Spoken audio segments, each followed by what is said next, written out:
Personality psychology एक पूरा course है कि पर्सनैलिटी बनती कैसे है, उसमें निखार कैसे पैदा होता है, क्योंकि साइकोलॉजी का आ जाके गोल है कि इंसान मेंटली और साइकोलॉजिकली बेहतर हो जाए, एक बेहतर इंसान बन जाए। ठीक है, तो वो सारी थ्योरीज एक साइड पे, और जो कुरानिक कॉन्सेप्ट्स मैं आपको बताने लगा हूँ, जो अल्लाह ने समझा दिया ना कि तुम हो क्या।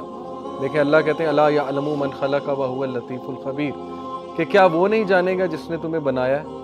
ऑब्वियसली वही जानेगा, सूरह मुल्क की आयत है। तो अल्लाह हमारे बारे में क्या बताते हैं, इंसान है क्या, इंसान की नेचर क्या है। कुरान मजीद और अल्लाह सुब्हानहू व तआला ने हमारे सामने इतना सिंप्लीफाई कर दिया ना इस चीज़ को कि बस ये करो, दैट्स इट, ये करो, तुम्हारी पर्सनैलिटी ठीक हो जाएगी, तुम्हारी सेल्फ डेवलपमेंट हो जाएगी।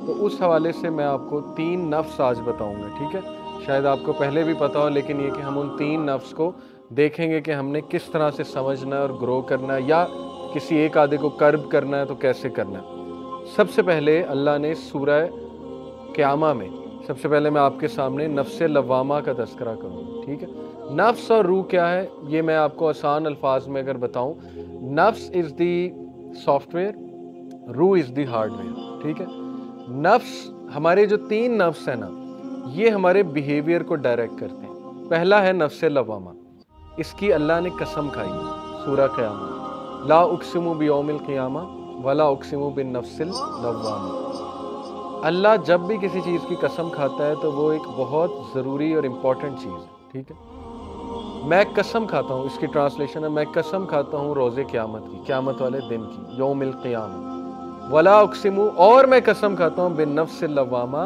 नफ्स लव्वामा की। नफ्स लव्वामा क्या?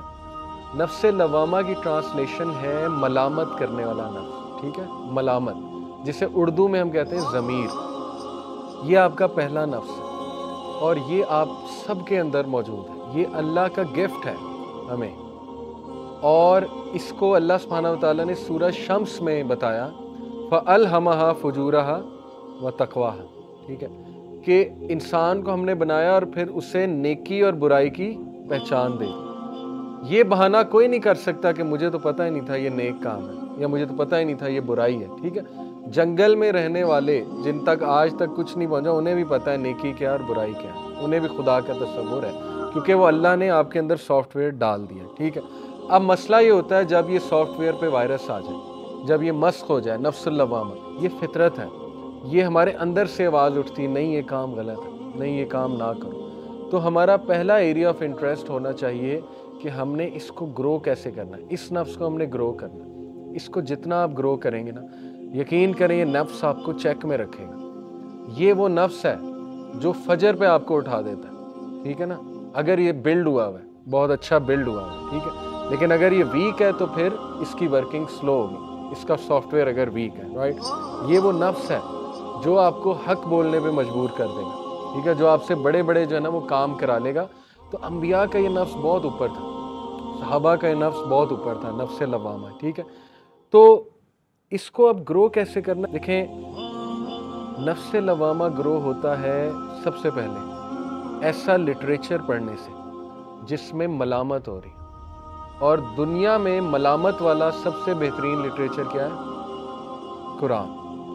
कुरान से बड़ी किताब तो नहीं आ सकती ना मलामत वाली। ठीक है, तो आप अभी बैठे बैठे प्लान बनाएं कि मैंने डेली कितनी आयात पढ़नी है कुरान की। अगर आपको मलामत वाली सूरह मुझसे पूछनी है तो वो 30वां पारा है। 30वां पारा फुल ऑफ मलामत है। ठीक है, गोल अभी से बना लें कि मैंने रोज़ाना 5 आयात 10 आयात, लेकिन वो आपने फॉलो करना है। प्रैक्टिकल एक्शन से ज़िंदगी चेंज होती है, सिर्फ लेक्चर सुन के नहीं। ठीक है, तो हम प्रैक्टिकल एक्शंस की बात करें तो गोल ये है कि जो मर्जी हो जाए, दुनिया इधर की उधर हो जाए, कुरान नहीं मिस होगा। डेली उसकी जो है ना मैंने तिलावत करनी है, और रियलिस्टिक गोल्स बनाएं। हम नहीं कह रहे सूरह अल-बकरा डेली पढ़ें, हम कह रहे हैं 5 आयात पढ़ें, 10 आयात पढ़ें, लेकिन तर्जमे के साथ, और 30वां पारा।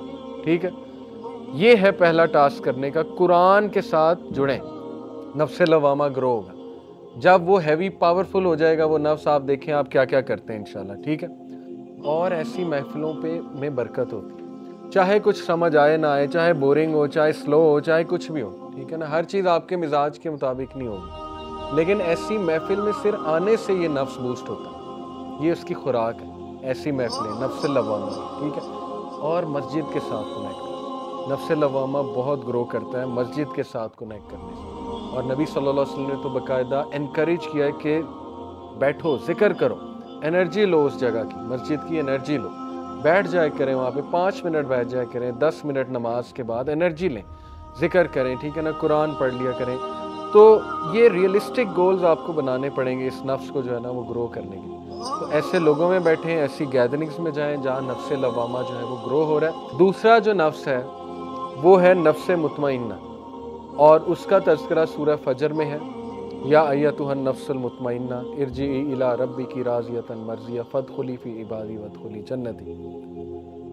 اللہ کہتے ہیں کہ اے نفس جو مطمئن ہے، جو سیلف سیٹسفائیڈ ہے، اور اس کو سیلف ایکچولائزیشن کہتے ہیں سائیکالوجی کی لینگویج میں۔ سیلف ایکچولائزیشن وہ سٹیج ہوتی ہے جو ہر انسان پا سکتا ہے۔ علامہ محمد اقبال کے مطابق وہ خودی کا کانسیپٹ، خودی کو کر بلند اتنا کہ ہر کر خودی، سیلف ایکچولائزیشن اور نفس مطمئنہ میرے نزدیک ایک ہی چیز ہے، ٹھیک ہے۔ سیلف ایکچولائزیشن وہ سٹیج ہوتی ہے جب بندہ دنیا کی پریشانیوں سے بری ہو جاتا ہے اور بہت بڑے بڑے کام کر جاتا ہے۔ تو نفس مطمئنہ یعنی جو میں کہہ رہا ہوں سیلف ایکچولائزیشن، وہ کیسے گرو ہوگا، اس پہ اب پریکٹیکلی ہم دیکھتے ہیں کیا کیا جا سکتا ہے۔ اچھا، مطمئن ورڈ تو آپ کو سیلف ایکسپلینیٹری ہے کہ اطمینان، ٹھیک ہے، ایسے کام جس سے اطمینان آئے۔ سائیکلوجیکلی پروون ہے کہ ڈپریشن سے اگر آپ نے نکلنا ہے نا، اور انگزائٹی سے، تو آپ دوسروں کی مدد کرنا شروع کریں۔ وہ لوگ جن کو گریٹیٹیوڈ کی عادت ہوتی ہے، شکر گزاری کی اور دوسروں کی مدد کرنے کی، کیونکہ گریٹیٹیوڈ والے لوگ جو ہے نا وہ اپریشیٹیو بھی ہوتے ہیں، وہ دوسروں کو تھینک یو بھی بولیں گے، جزاک اللہ بھی بولیں گے، گریٹیٹیوڈ شو کریں گے، ٹھیک ہے، وہ اللہ کو گریٹیٹیوڈ شو کریں گے، پھر یہ کہ وہ دوسروں کے لیے نرم ہوں گے۔ تو یہ تو اب سائنس پروو کر رہی ہے کہ آپ نے ڈپریشن سے نکلنا ہے، انگزائٹی سے نکلنا ہے، تو دوسروں کی مدد کریں۔ لاسٹ ایئر میری ایک بھائی سے ملاقات ہوئی، اور وہ بھی ماشاءاللہ دائی ہیں، وہ ایک ڈپریشن سے گزر رہے تھے، بہت بڑی ڈپریشن سے۔ ہر انسان کی زندگی میں کوئی نہ کوئی ایسا واقعہ ہوتا ہے جو بہت زیادہ اسے ڈپریس کر دیتا۔ تو انہوں نے خود اپنا ایکسپیرینس شیئر کیا کہ میں سیلاب جب آیا تھا، لاسٹ سیلاب آیا تھا نا، میں گھر سے نکلا اور سیلاب زدگان کی میں نے مدد کی، کمفرٹ زون سے نکل کے، اور میری ڈپریشن کیور ہو گئی، ڈپریشن ختم ہو گئی۔ یہ سورہ ضحیٰ میں بھی اللہ نے بتایا کہ الم یجد کا یتیمن فآویٰ ووجدک ضالا فہدیٰ ووجدک عائلا فاغنیٰ، کہ اے نبی تمہیں غنی کیا اللہ نے، تم جب یتیم تھے تمہاری حفاظت کی، کفالت کی اللہ نے، تم ہدایت تلاش کر رہے تھے، فہدیٰ اللہ نے ہدایت دے دی، اس لیے فَأَمَّا الْيَتِيمَ فَلَا تَقْهَرْ وَأَمَّا السَّائِلَ فَلَا تَنْهَرْ، اس لیے یتیم کی کفالت یا یتیم کی مدد اور مسکین کو کھانا کھلاؤ اور مسکین اور غریب کی مدد کرو۔ تو دیکھیں یہ سلوشن ہے ڈپریشن سے نکلنے کا، ٹھیک ہے۔